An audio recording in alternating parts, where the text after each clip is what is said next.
Where are you based at the moment? Not anymore. I'm from South Africa, born and bred. I worked there as a journalist for like more than 10 years as a broadcaster, mainly on radio and television. But I live in the Netherlands now, nearly 3 years. But yeah, the South African accent is still thick. Amazing to hear that.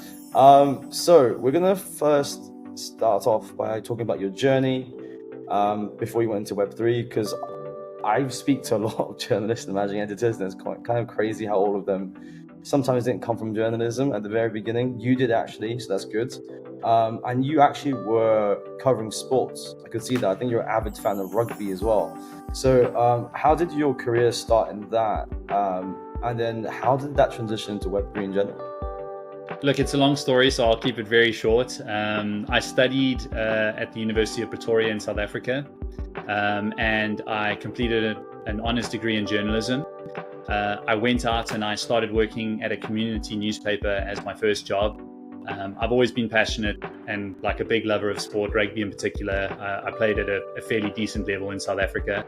And once I had my degree, I was kind of intent on getting into the industry and maybe becoming a sports journalist. But the first job I could get was at a community newspaper. So I did that for about a year.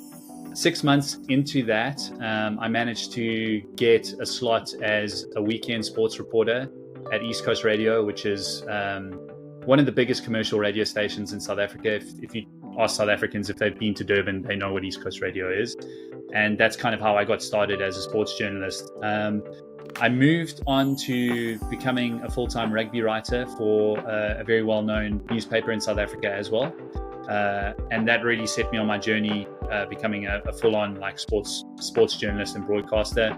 Over the next few years, I shifted to a full-time job at East Coast Radio. I became like a main like primetime radio presenter and sports presenter, and at the same time continued covering rugby mainly as a journalist. So writing newspaper stories, and then eventually just online articles and doing loads of multimedia content for East Coast Radio. So obviously on radio, sports reports, and then lots of video content from, trainings, interviews with players, coaches, that kind of thing.